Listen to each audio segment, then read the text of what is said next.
Welcome to the Grappling Grappling Rewind Podcast.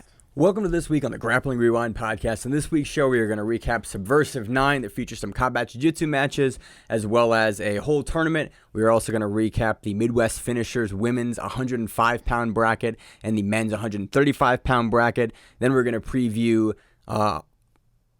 another event, Tough Roll GP, that is Australia versus the world. As always in the show, I'm your host, Maine, to my co-host, Miranda. Who kind of bobbled the intro there, didn't I? You kind of bobbled the Subversiv thing because it's super fights plus a combat jiu-jitsu tournament.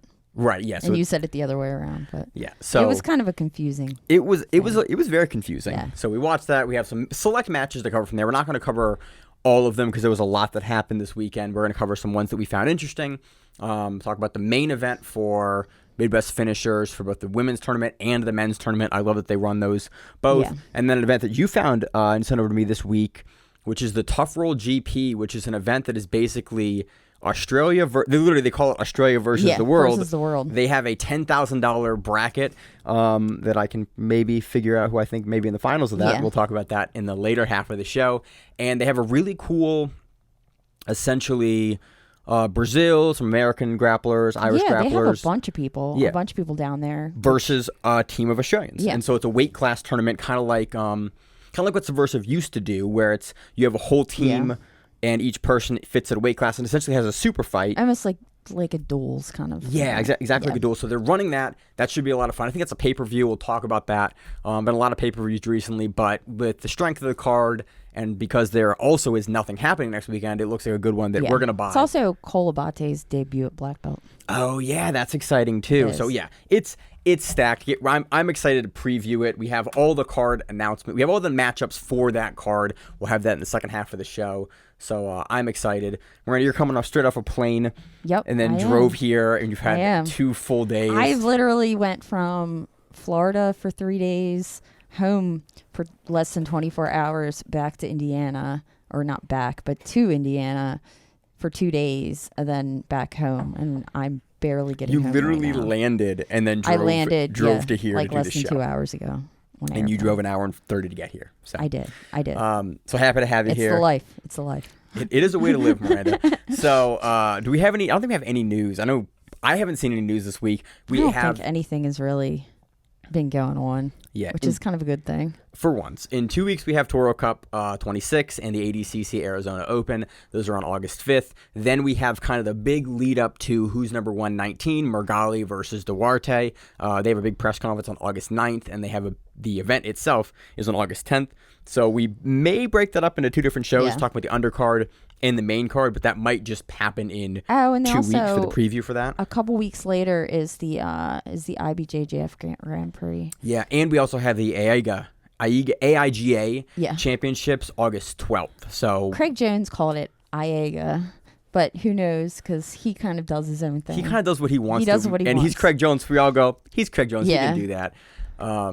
Man, he has been hilarious recently. Yeah, and those guys all the guys that have his podcast is pretty hilarious. It is pretty great. So if you need other podcasts to listen to, Simple Man and El Segundo podcast, they've been both hitting on all cylinders recently. El Segundo is a little more MMA based, but it's still fun to listen to. It's still fun to hear Craig kind of riff on stuff. Yeah, because I find him whimsical and entertaining. So where do you want to start, Miranda? Do you want to start with Midwest Finishers? Do you want to start with Subversiv? What do you think? You're coming off a plane here. Yeah, let's have you lead the show. Let's do Subversiv because that's what I watched on the plane. Okay, well, I want to start. I know where I want to start. The guy sitting beside me was probably like, "Who is this crazy bitch that's watching these matches?" You'd be like, while she's on an airplane. Miranda, I do the grappling rewind, and then he just puts his headphones on.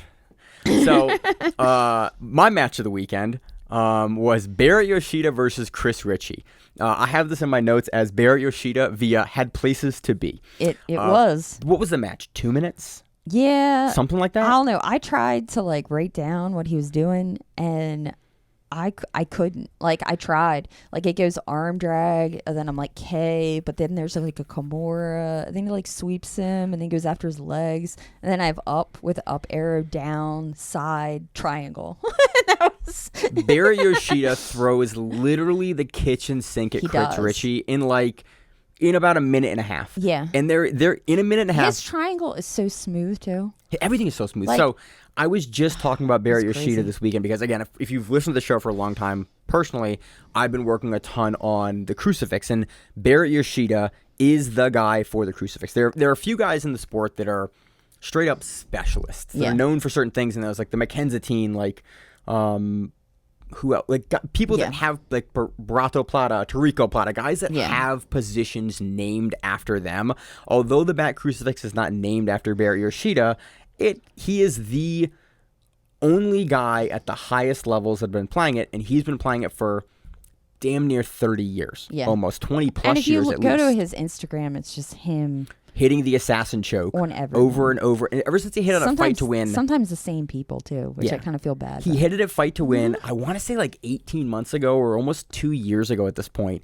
And his Instagram turned from just a regular like Barrett Yoshida Instagram to just him hitting that choke in competition and in the gym. Yeah. And it's been amazing ever since. And so as a guy that's studying the crucifix really heavily, I've been for the past about 2 years watching Barrett Yoshida. He also picks some really good music. Yeah. Like, it's normally these hilarious, like, Everybody Hurts. When my brother was out there, he trained with Yoshida a little Did bit he? and Chris Lieben when he was living out in California.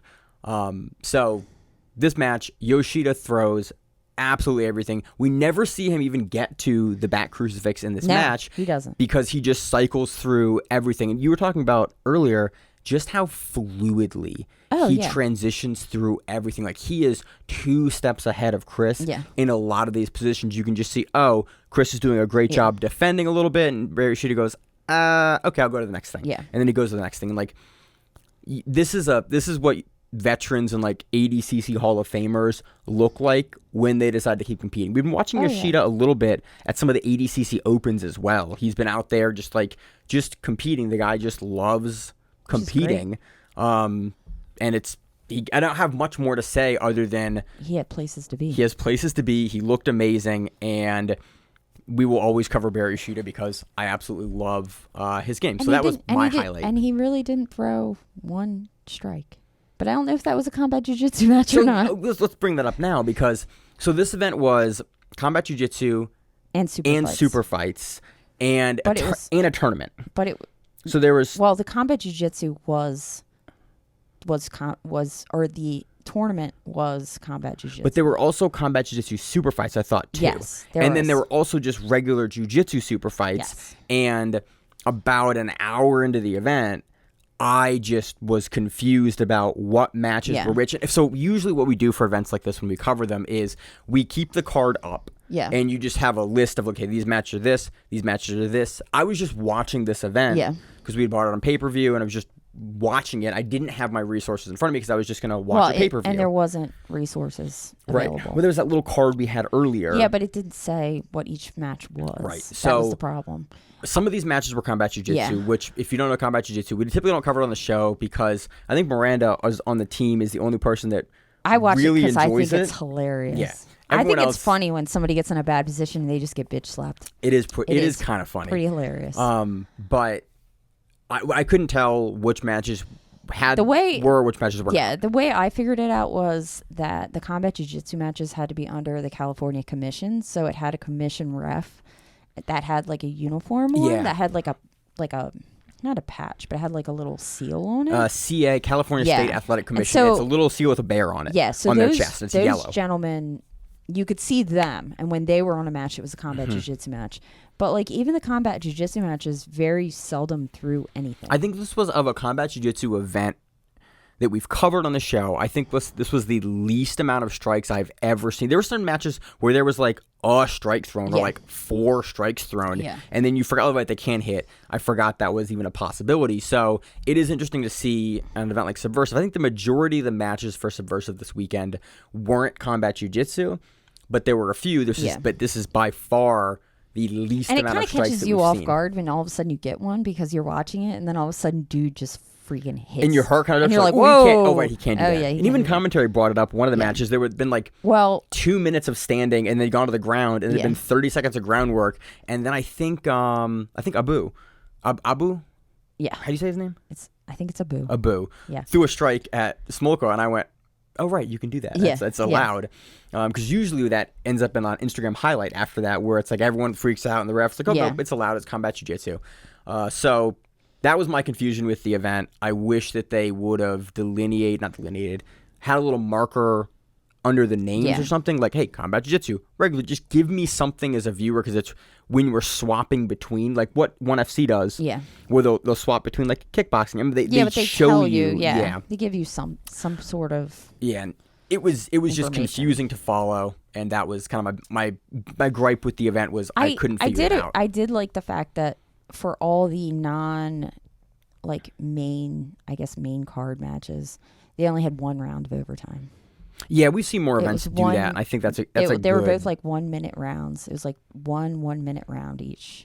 Of overtime, which I thought was kind of better than doing the 2 minute rounds, the 3 2-minute rounds. That can get so long so quickly. I mean, you can easily get, if guys hold for a significant amount of ride time, 10, 12 minutes in some rule sets of match time, and a lot of times you only have an 8 or 10 minute match, you've doubled it with overtime. I like that a lot more events are going, okay, you get 1 accelerated overtime, or you get 2 minutes here, or like we've seen over the years the EBI overtime rules get pared down a ton, and I think it's for the better. If you're gonna have that in your event, I'm happy that it is not the lion's share of the time in the match that we see, and I think that's been a really good change if you're going to have that. One other point to make here, the reason why for combat jiu-jitsu there is a sanctioned ref there is because with any striking sport in a jurisdiction, you have to have commission sanctioning. And so with jiu-jitsu, sometimes you have some other sanctioning, or like you have a wrestling commission sanctioning, but it's not, you can have regular referees there that are not licensed. But when you have a striking sport taking place, you need to have a state licensed referee or a commission licensed referee, depending on the jurisdiction you're in the U.S. Outside of the U.S., it's not always the case, but in the U.S., it's pretty standard. Which most of the combat jiu-jitsu that they've done recently has all been in Mexico, so they didn't have for that reason, so you don't have to commission sanction it. The sanctioning, or you do have to sanction it, but it's far less stringent and a lot easier to get around. In the U.S., we have relatively strict sanctioning for striking combat sports, so that's why that there is a commission referee there versus a standard jiu-jitsu referee that guys recognize from the community. So information for you if you were curious about that. What's the next match you want to cover? So we'll start at the top. We'll do the light heavyweight championship. That was Sloan Clymer. I love versus Gabriel Checco. I love how you wrote that all out there. What? Because his last name is like... It auto-corrected from Checco to Check. No, and Clymer is CLY. It also corrected Clymer to Clymer.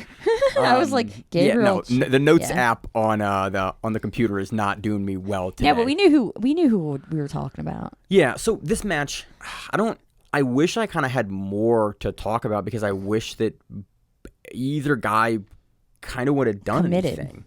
I mean, really, I wish one of them would have committed to anything. We saw one shot in the last minute of the match, and it wasn't even a shot.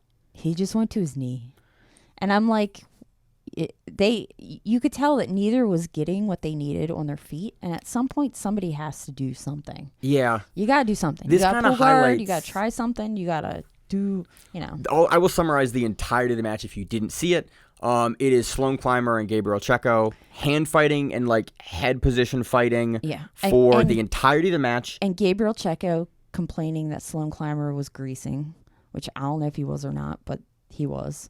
But Checco complains about that frequently. That's a frequent complaint. Gabriel from Checco hitting Sloan Clymer a few times standing, which for combat jiu-jitsu, you're only allowed to hit once they hit the ground. So you have to have a downed opponent to be able to actually... Was this combat jiu-jitsu? Yes. Okay. This was a combat jiu-jitsu. So once there is a downed opponent, you're allowed to hit them.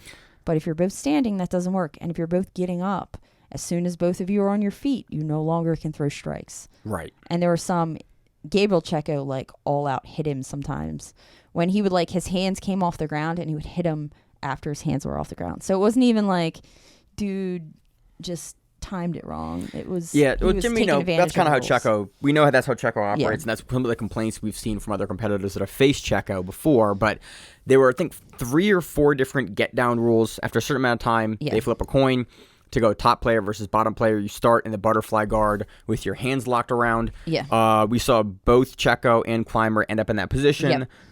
repeatedly, I think 3 or 4 times total. They all got up. They both just stood up immediately. At the very end, I thought maybe they were gonna stay on the ground, and they didn't. Yeah. And they got up. That was the entirety of the match. It goes to ride time, which there are no strikes. Sorry, it goes to overtime. Yeah. Which there are no strikes, and Checco wins that via ride time. Yep. He does. This was not a good match. We didn't see anything from either guy. Yeah. We very rarely say that on the show. There's a problem here if you have a rule set that can allow for matches like this to happen. Yeah. Because this was for a title. You need ability to push and force the action to take place. Yeah. If both athletes are going to only look to counter. Yeah. So it was unfortunate that it went this way, but that's how it went. Do you have any other kind of points or thoughts? Sometimes it happens. Yeah. I mean, we've all been in those matches, but at some point somebody has to do something. Mm-hmm. Yep. So that's the match. Gabriel Checco is now the light heavyweight champion there. I would love to see him be more active. Yes. In looking to win. Rather than just heavy collar ties and trying Which to. is, again, a complaint we've had from Checco before But I in mean, some of these matches. if you're gonna throw a bunch of heavy collar ties, you would think at some point you would use that because you're trying to get him to posture up. So after a bunch, you get him to posture up, which Sloan Clymer was the entire time he was postured up. Yeah, Clymer keeps a really high Gabriel stance. should have at that point shot. If that's what you're looking to do with a collar tie, Then that's what you're supposed to do. Yeah. But so didn't happen. it was honestly a frustrating match to watch because I wanted both guys to do something. Moving on. What's the next match you want to talk about? How about Abu? Good luck, Miranda. Kekinov. Abu Kekinov versus Louis Smolka. I know Louis from, I don't know him. I remember watching him through his 125 run in the UFC. Yeah. He was always a guy that kind of in the mix there when that division was really small. I think he's now out of the UFC. He's been out of the UFC for a couple of years, but Abu impressed the shit out of me. Yeah, and I've never seen this guy before. He's a brand new brown belt from 10th Planet. Yep. He's from Kyrgyzstan. And he has some smooth movements. Yeah, that's what I took away here as well. Like, just how smooth he was and everything. His takedowns were so, effortless. Yeah. Like, it wasn't like, normally in wrestling, like, there's a little bit of grind you have to do. He had no grind. He would just somehow not like get there. not like a bad way, and he just didn't need it. It wasn't a thing he needed to impress there. He didn't need it at all.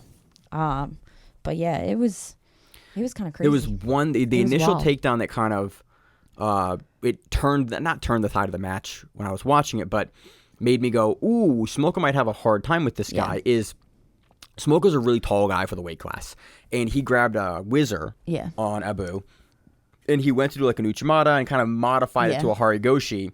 And then Abu did, cool, I'm going to just, not a lat drop, but a reversal, a turnover reversal off of somebody going in front of you to Uchimata you. And I forget there's a wrestling term for it. It's essentially a mat return is what guys are going to call it.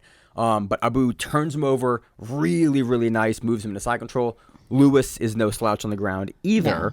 So gets up and is able to fight through the guard. And we immediately saw Louis get on top, and then Abu jump a super quick guillotine. And I thought, I was like, ooh, that's a bad. And so in watching this sequence, I went, ooh, that's not a good thing because you're not usually going to jump a guillotine on a fighter. I think they also traded guillotines because I think then Louis tried it right after. He kind of tried a little bit, but that's always whenever you see a jiu-jitsu guy for the most, but it's not like Craig Jones, not like a world-class guillotine guy.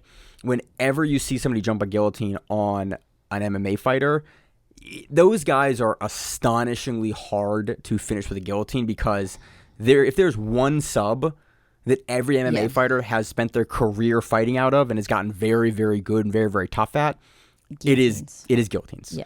So I was like, ooh, maybe that's not going to turn out well for him. Louis gets his head out, and I went, okay, well, let's see if he does that again.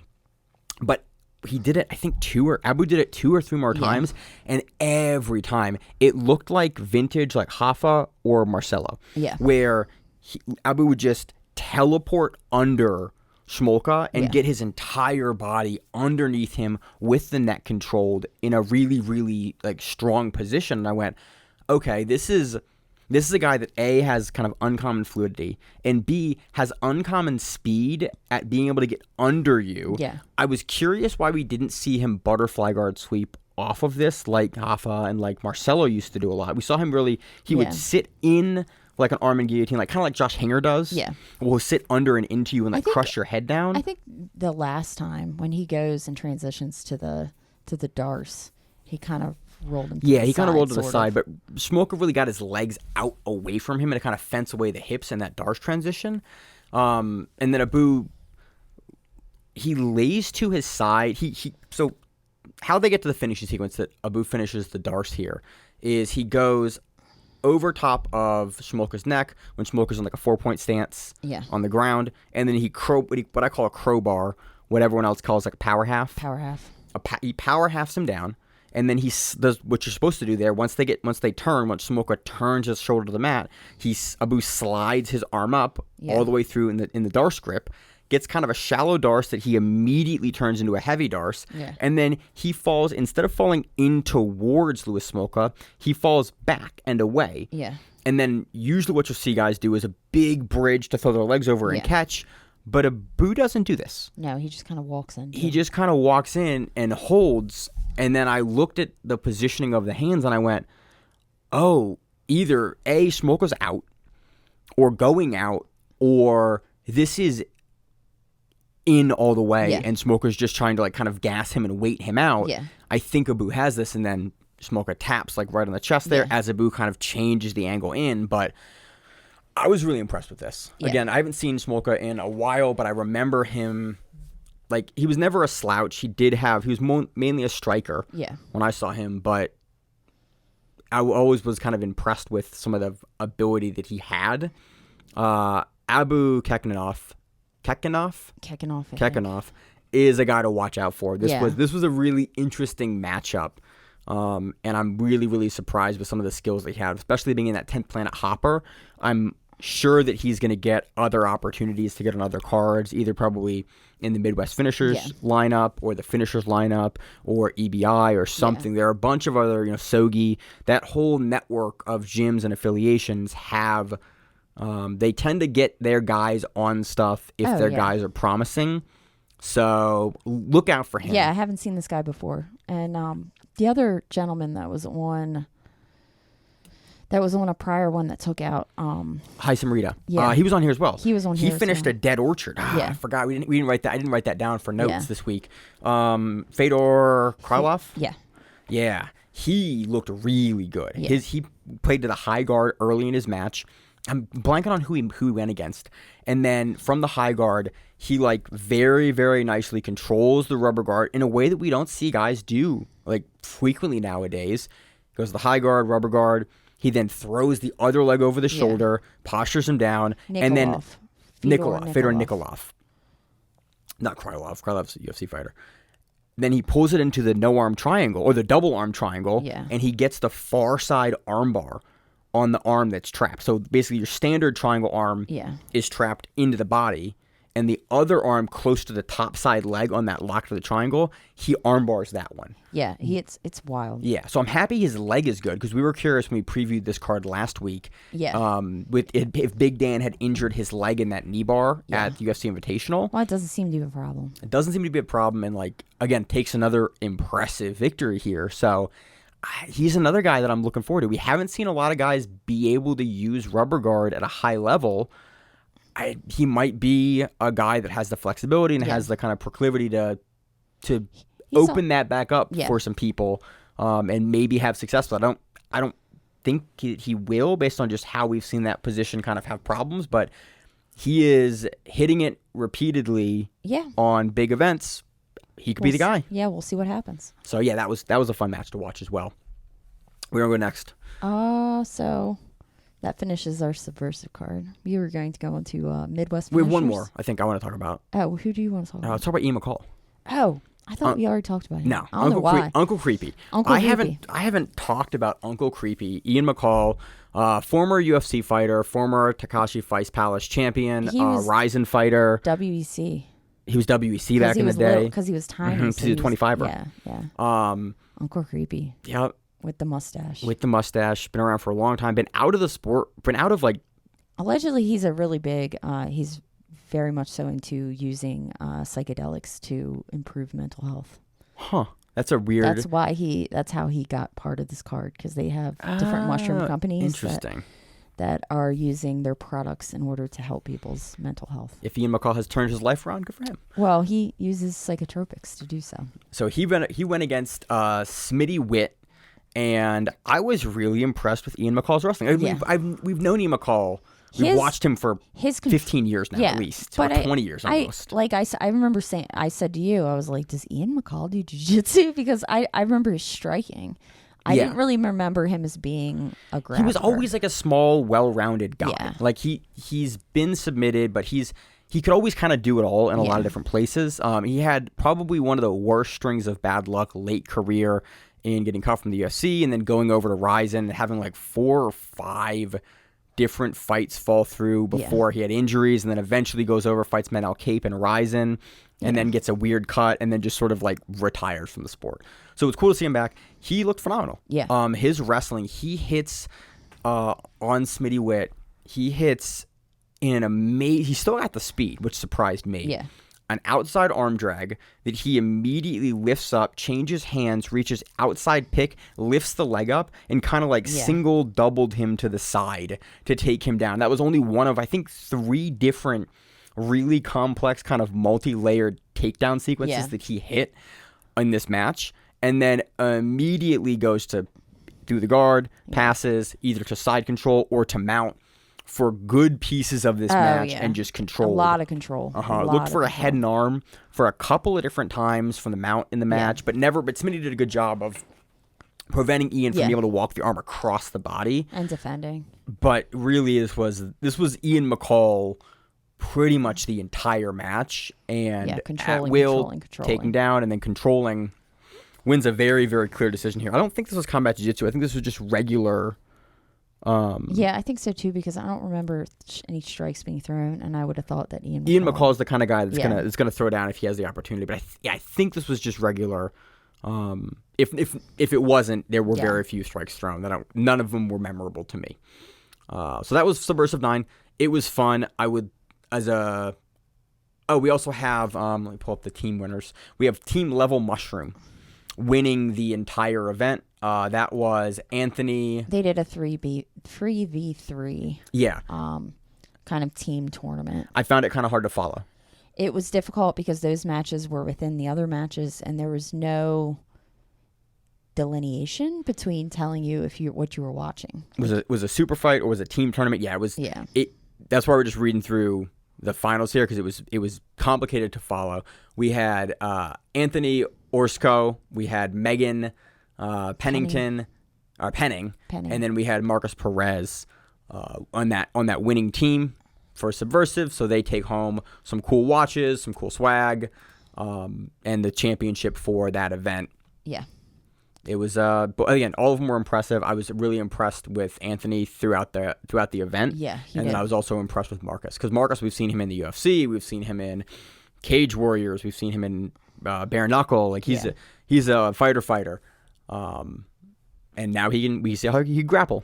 Yeah, I think it's good. I think it's combat jiu-jitsu is good for some MMA fighters do really well transitioning to it.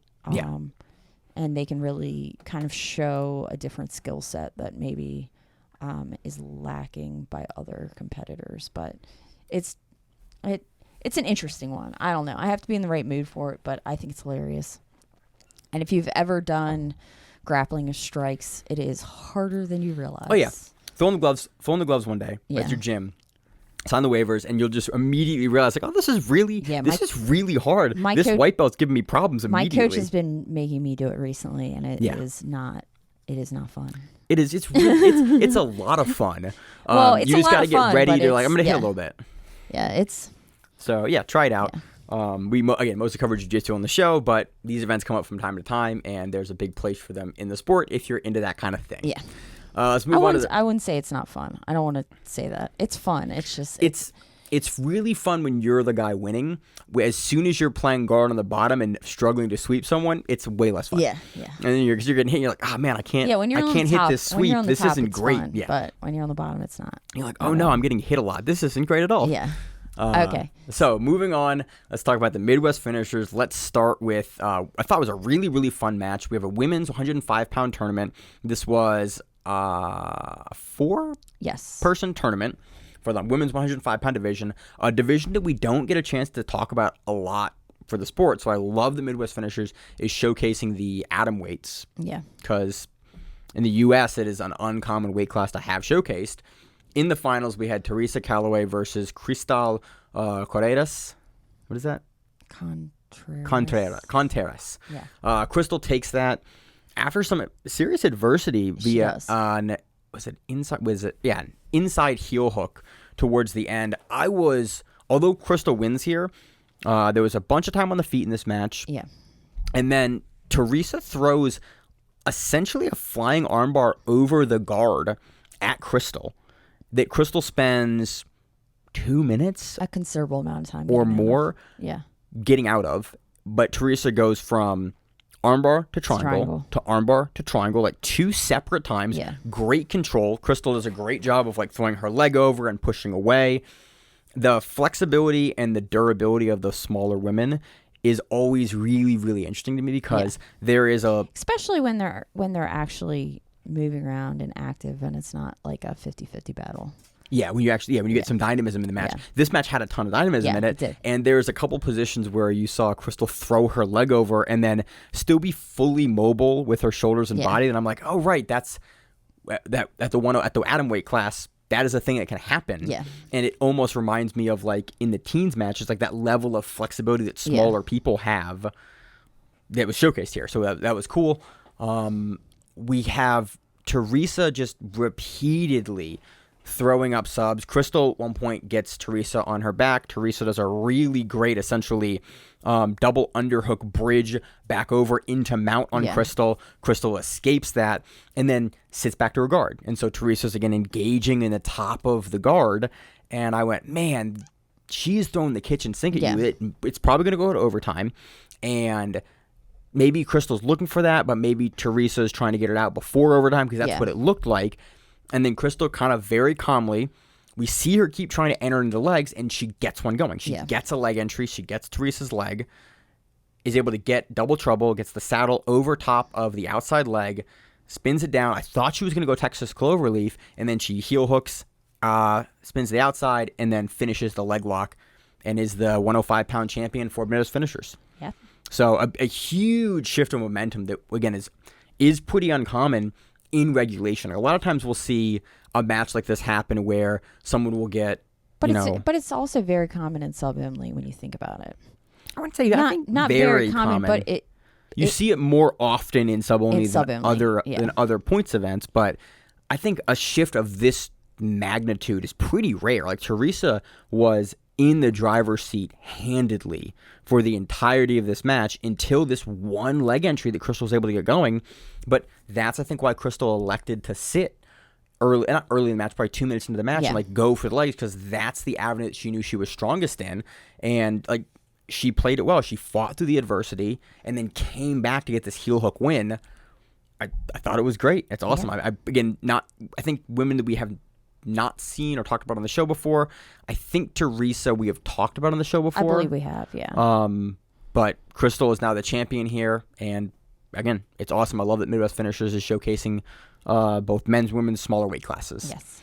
Moving on to the men's 135-pound bracket. Do you have anything else on the 105? No, I do not. Men's 135-pound bracket. This was a 16-man? Yeah, 16-man bracket. Finals match, we had Andrew DeGraff versus Mando Gutierrez. And DeGraff was in the driver's seat in the beginning of this match. And then Mando, towards about the middle of the match, starts taking his back and getting his back and controlling his back. And so we had, again, a nice shift of momentum in this. Top player, bottom player. It was a good regulation match, but goes to overtime. Anything more in the regulation, Miranda? Nope. First overtime. Andrew DeGraff takes the back, which is pretty much what people do nowadays. Yeah, most people like, take the back. Most people always take the back. We rarely see somebody take the armbar as a primary, and we've talked to some other people with our competitors about the thought process for overtime, and we could honestly probably have a whole show on just various overtime tactics that people are using. Like, okay, do you take the arm 3 times and try to fatigue it, and then go for the neck on the third time? And the thing that a lot of people are doing recently is not taking first dibs, is being the second, is actually saying, no, I want to go second, and allowing the other person to go first. Because I've noticed that a lot more often. Yeah, and we've talked about it tactically. I think it is the right decision to make, I think, because then you always have to, what you have to do in that round. Like, okay, he rode me for a minute and a half. I either have to sub him or I have to look for the long ride time. And like, it always lets you know what you need to be doing in that round versus having to respond every time. Yeah. So we have Andrew starting the back. Really nice hand fight across, and then he throws the arm through, and he kind of like latches it up, and very slowly is able to get Mando's neck up. Gets up, throws the arm in, and then Mando did a thing that I don't love to see, but we do see it pretty frequently. When the choke's in, he kind of like stresses his neck to try to fight it. Yeah. He has one arm in, but the other arm is just at the top of Andrew's like elbow, where he's not pulling it down. He's just sort of waiting and trying to like eat the choke. It's kind of like, it's the waiting to tap thing that I see in matches. It wasn't like a hover hand, but it was almost like a hover hand where he wasn't digging into the choke. And that's one of the things that I see from like the guys at the elite level, like Gordon and Craig and a guy like Nicky Rod. Yeah. Immediately, if they are fighting an in choke, both hands are up and both hands are into the choke or hands on the foot. But like, there's never a hand not doing something, even if their head is being bottle topped off of their body. So that's what I would love to see Mando like be able to fight that hand in. But Andrew had a super tight bite on the neck and was squeezing, and I think Mando was just trying to see if he could out like will it, and he wasn't able to. And DeGraff takes it. Yeah. Any kind of more on that? Nope. So that was Midwest Finishers, men's 135. Again, I've said it a bunch. I keep saying it. I love that Midwest Finishers is showcasing the smaller weight classes for the men and the women.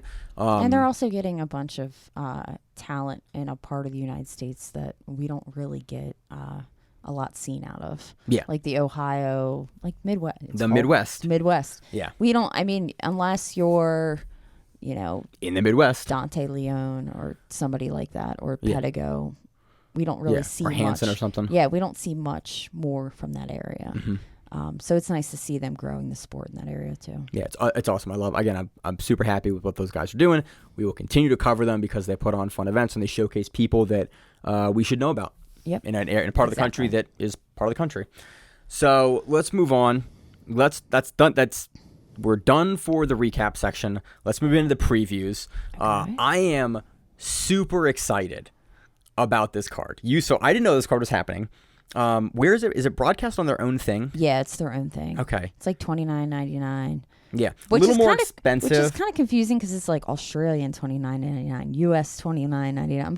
But that's not the same amount. They gave the conversion factor. It was like, hey man, regardless of the money you're giving us, it's $30. Yeah, it's $29.99. But for that money, let me read you. I'm just gonna read you the. So this is a super fight, Australia versus the world, and so it's basically a bunch of super fights, and it's 2 teams like a dual meet. Mm-hmm. Here is the world team. From Brazil, Tainan Dalpra, Anna Rodriguez, and Henrique Sansone. From Ireland, we have Rosa Walsh. From America, we have Vagner Rocha, Cole Abate, Victor Doria. And I say to you, good luck. Yeah. Everyone else. On the Australian side, we have Berkman Saram, very good grappler. We have Nicky Lloyd Griffith. We have Urak Susu. Oh, man, I can never get his name. Uros Suklil. Sulik? Cuclic. Very sorry, Uros. Sulik? We have Baby Dave, Dave Stoley. I was like, who's Baby Dave? You had something like, I was like, I don't know who Baby Dave is. Yeah. We have Paulo Lima. We have Nadia Franklin and Anton Maneko. So this will be a lot of fun. Yeah. Well. Again, I unfortunately do think that the world team is probably going to take that. I think unless your name is Jansen Gomez, you're probably not beating Tainan Dalpra. Yeah. Now, I wonder... I think it's in the gi. You do think it's in the gi? Everybody's pictures are in the gi. Well, most of the pictures are in the gi. About half the pictures are in the gi. When have you seen Dalpra not do anything in the gi? So, interesting development. There is a rumor going around that he might be doing ADCC. That'd be fun. And he could be like the Mergali of 2024. Okay. And I think everyone that has heard this has gone like, exactly what you did. Okay. Like, I'll watch that. Yeah. So yeah, I assume that this is not Dalpra's no-gi debut, but so for instance, Dalpra's in a gi, Ana Rodriguez is in a gi, but Abate, Vagner's in no-gi, Rosa Walsh is in no-gi, Sassoni's in no-gi. So it's I assume that it is in the gi, like Victor Doria's in the gi. They picked a lot of gi pictures. And again, with Dalpra, I just assume that you're in the gi. I think Dalpra takes Saram. Again, I don't think Dalpra, I think, is the best guy at the weight class in the world. He is. The one upset win to Jansen, I think in another rematch, I would give the edge to Dalpra. I think Jansen can absolutely beat him again. Oh, yeah. But again, you don't get to 60 and 0. Yeah, some crazy amount of wins. And in the World Finals without being a guy that I'm never going to pick against unless it's maybe Jansen Gomez, and then we can talk about it. So I think Dalpra takes that. This is also Cole Abate's black belt debut. So Tainan Dalpra, AOJ, prodigy guy. Cole Abate, AOJ, prodigy guy. We talked about it last week or 2 weeks ago. He just got his black belt at the Asian Open after taking gold in the bronze division for that. He takes on David Stoley. Again, he won ADCC East Coast Trials as a blue belt 16-year-old, and then has gone on to get purple, win Worlds at Brown, and now making his debut at black belt. There is not a lot of guys that didn't make it to ADCC that I'm gonna bet against him in. Now again, him opening up in the world of black belt is interesting, but in the gi. But I think seeing him and perform so well in no-gi is a good indicator of, like, yeah, he can definitely hang with the black belts regardless. Again, I'm not picking against a new prodigy in Cole Abate as a new black belt, as much as I like Dave Stoley. I just think that's a really, really tough matchup. Ana Rodriguez versus Nikki Lloyd-Griffiths. Nikki Lloyd-Griffiths is really good, but Ana Rodriguez has looked unbeatable recently. I've also really seen Nikki Lloyd-Griffiths do really well in no-gi. I'm trying to think of I don't know if she's probably done gi, but it's been maybe one or two like Australia tournaments. I don't remember. I'm blanking. I'm much more familiar with A-Rod's recent accomplishments. Yeah, and I know her only because of ADCC. She was the Asian winner. Yeah, Nikki Lloyd-Griffiths was. Yeah. I think 2 years. I think she won. Yeah, I think she's won like the last 2 years. I think that's correct. Yeah. And that's why I know I've seen her, but I don't know her gi jiu-jitsu very well. Yeah, I don't know either. Did Ana Rodriguez win the Worlds this last year? No, or got second. She got second. She was in finals. I think she lost in finals, but I could be completely wrong with that too.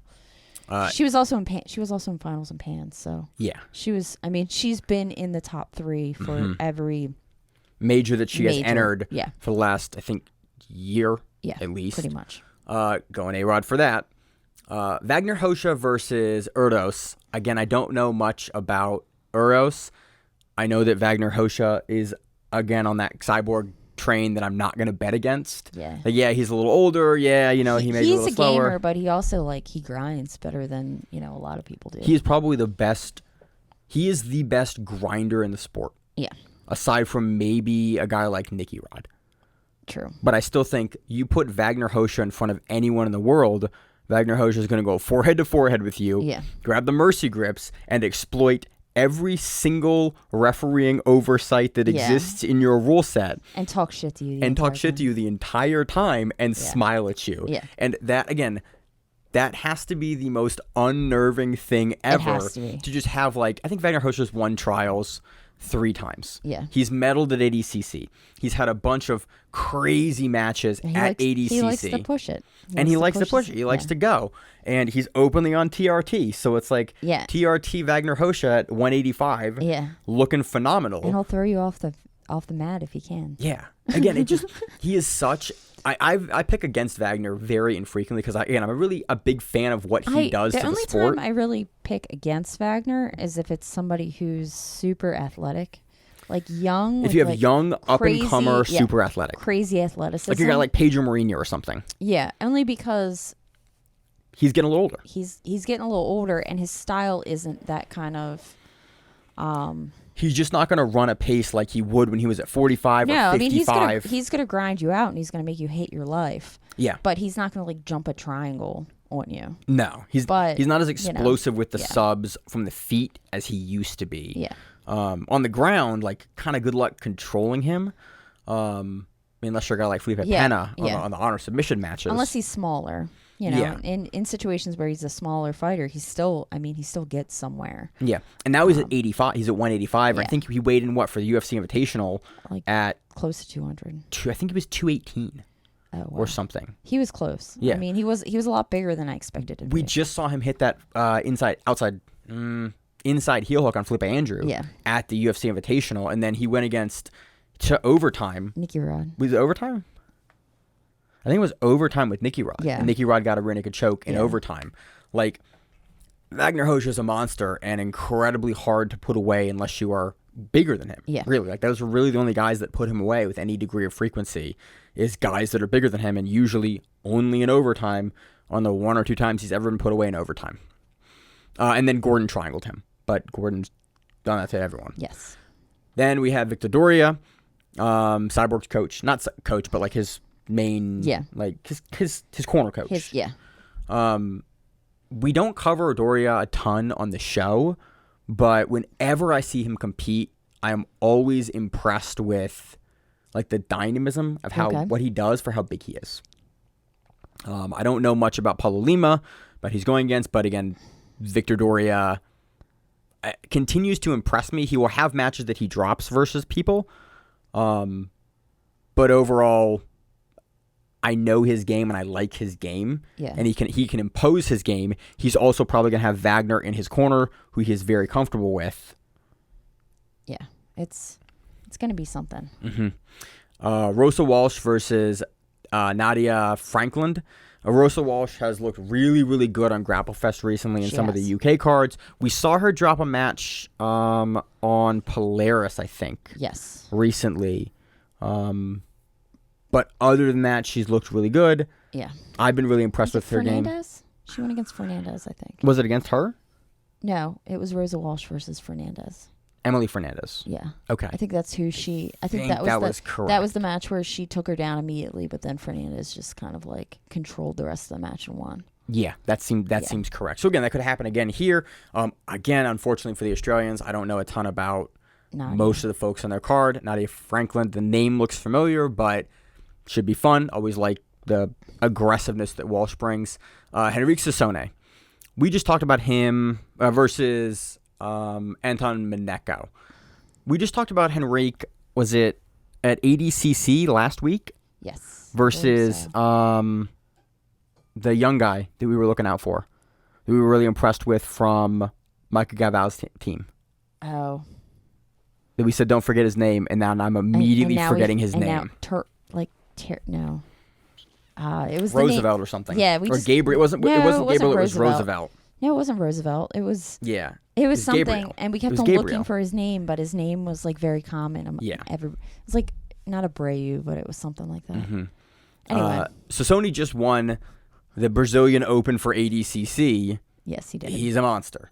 And then that is the entire World versus Super Fights team. Australia has a tough go at it. Again, we could see some upsets here. It is not uncommon to see upsets like this. You know, you have 8 fights. You also have people coming from across the world. Yeah, over 24 hours away. Mm-hmm. So there is the whole jet lag, which is real, madness. And the weight cut, if you have to make a weight, and a lot of times you do have to make a weight for these tournaments, so that could factor in. Again, I am Cole picking Abate the world. left like way early because I remember seeing something. He's doing a seminar tour over there, I think, isn't he? Or something like that? He may be. I don't know. I remember seeing him leaving, and it was like right around the time I was leaving for Orlando Open, and I was like, oh, this thing's this weekend, and then it wasn't. Yeah. So that's the World versus Australia team. Yeah. I love Australia. Spent some time there. Huge fan. I've been Unfortunately, there too. didn't pick It's a wonderful the country. Australian folks for that. But again, would love to see some upsets. It is always exciting. Let's talk about, you have anything else for the super fights? Nope. Okay. Let's talk about the Winter 2023 GP. This is an 8-person bracket. We have, I'm going to struggle with some names here, and I apologize. By the way, in the show, if you ever hear us butcher a name, it's in the outro. It's been the outro for 2018, since 2018 for the show. If you hear me butcher a name and you know how that name is pronounced and you can correct me, feel free to shoot us a DM on the Grappling Rewind, grappling_rewind on Instagram, to let me know. I would love to improve our pronunciation over the years of names, and we've gotten a lot of feedback over the years from folks that do that, and so we always appreciate that.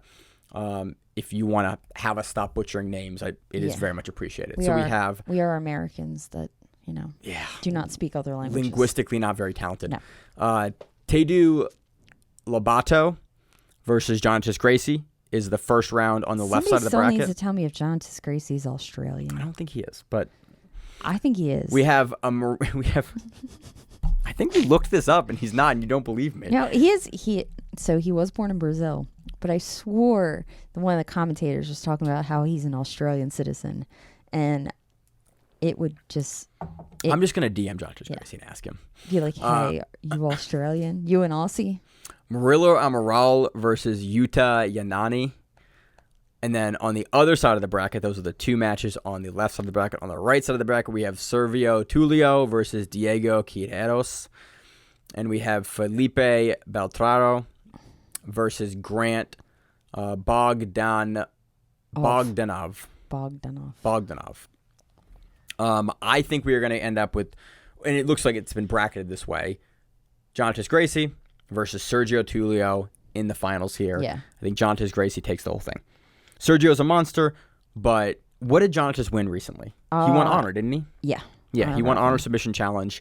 Looked like a monster. It was the most activity that we've seen from him in a while. Yeah. And he didn't have the knee brace. I want to say the last 2 matches of his that I've seen, he's done a lot more activity than I've seen in the past. Yeah. Which we think might be the knee coming back. Mm-hmm. He beat Taza, right? Yeah. He beat Taza. And then we also saw him at Pans a while ago, looking a little slower. But ever since the suspension from IBJJF for popping, he's looked really good. I wonder what that means. Not sure, but I didn't really mean to segue into it like that. But I was just like putting the pieces together. I was like, hey, he's looked really active. Again, No, but he has. I've been really excited about his game. He has been more active recently. Yeah. Which is good to see. Go back and watch the Taza match. I can't tell. Is this gi or no gi? Do we think this is gi or no gi? It looks like it's gi. It looks like it's all gi. Yeah, everyone's in gi for this, so maybe the Taza match isn't the best kind of thought about his game. But him and Sergio, I think, went against each other. Might have been a fight to win. Might have been in the IBJJF. I think it was an IBJJF. It was like a GP. Was it? I think it was something big. Yeah, I think it was like a GP. Yeah. But I could be wrong with that too. For some reason, I think we should have looked this up. We should have looked this up, like, but I didn't realize it was happening until normally soon. I normally you kind of I do this you stuff, shoulder that, but you were on a plane and then have been traveling across the country this entire week, and competing didn't help that whole. And I had to drive 15 hours on Friday for other reasons. Life. So it was so it's been a busy week. I'm looking. Again, I still think regardless of the previous record, with how Jhonatas Gracie has looked recently during suspension, I'm not picking against Jhonatas Gracie. Like, he absolutely, that's kind of always been the problem with his game, is that he's a little slow. He's a little slower. And now suddenly, if he can ramp the pace up for a couple of matches, and again, it's not it's not a 16-person GP. Yeah. It's only an 8-person GP. He only has his match and then the finals. BJJ Heroes does not have him going against him at all. Against Tulio? Never. Interesting. So we could be completely wrong with this. They could have never seen each other. Yeah. Again, I think that was always the thing that kind of hampered his game the most. And now if that is kind of no longer a factor in the gi, if he has the gas to try to like blow through guys, I think that we could see kind of a redevelopment of his game to be able to do that. 2 matches is a lot easier to blow through than, having 4 matches. Even if they're 15 minutes. Yeah. This is probably 10 minutes, but again, with the GP, it could be 15. Yeah. With that being said, they do have a lot of other big matches on the card. I don't know anything about the format of their event and card. This is for 10,000. Yeah. And so I usually, for bigger cash prize tournaments, they're not shorter. It's not a 6-minute match. Usually they want to kind of have the guys out there showcase to get subs. Exactly. So you make your matches longer, usually 10 to 15 minutes. I do love like the 7 to 8 minute match, but it would probably be pretty uncommon here for a GP. Yeah, I'm trying to see if there's anything said, but they go through like the commentators they're going through, but they don't have anything posted about rules. Yeah. Or like what they're doing. So we'll play it by ear, but I don't have much more on the card. Should be fun. Again, a little steeper for the pay-per-view, especially with Subversiv this last weekend, this coming up, but it does look like a good card. It's a card that we're going to cover and watch. So it should be a lot of fun. It should. Anything else you got? No.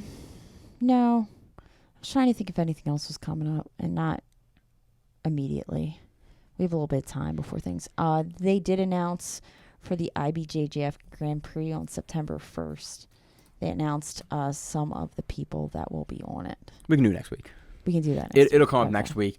We do now finally have a full undercard for who's number 1, 19, Margali versus Duarte. Main event, Nicholas Margali versus Tainan Duarte. Co-main event, Theon Davis versus Jasmine Rocha. We have Dante Leon versus Ethan Carlston for the lightweight title. Theon and Jasmine for the flyweight title. Felipe Pena versus Hyson Merides at heavyweight. Nikki Ryan versus Renee Souza. We have Andrew Tackett versus Troy Russell. And on the undercard, we have Sebastian Rodriguez versus Hunter Colvin. That should be a lot of fun. Ben Eddy versus Carlos Henrique. Helena Cravar versus Ali Wolski. And Achilles Rocha versus JB Betchloff. So, should be an awesome card. I can't wait to preview that when it comes up. But now I think that is the full card. Now that'd be 10 matches. Yeah, that sounds about it. So that's usually what a Who's Number 1 card is. Yeah. I really hope that it begins earlier in the night. Is it going to be a Thursday card? It's Thursday card starts at 8 p.m. EDT. I hate Thursday cards. Yeah, I'm not a fan because I do teach on Thursday. Thursday cards are fine as long as they start at like 6 p.m.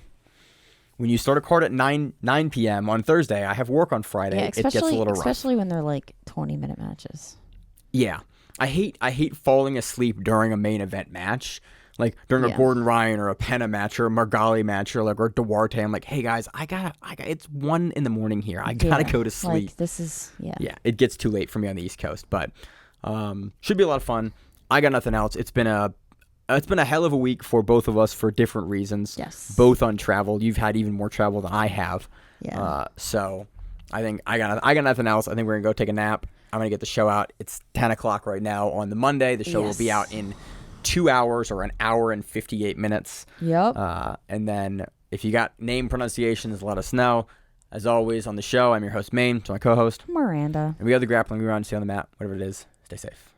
If you like the show, please consider sharing it on Facebook with the folks at your gym. It's the best way that we grow the show, and we really appreciate it. You can reach out to us on email. We also have Instagram. We have Facebook. We have Twitter. We have Google+. Until that shuts down. We have a website. If you have an event you would like to have us cover, please let us know. If you have a name, like most people do, and you'd like to have us stop butchering it, let us know. Reach out to us. The show is also available on YouTube, Spotify, in addition to iTunes and every other podcast service. We very much appreciate your time, and thank you.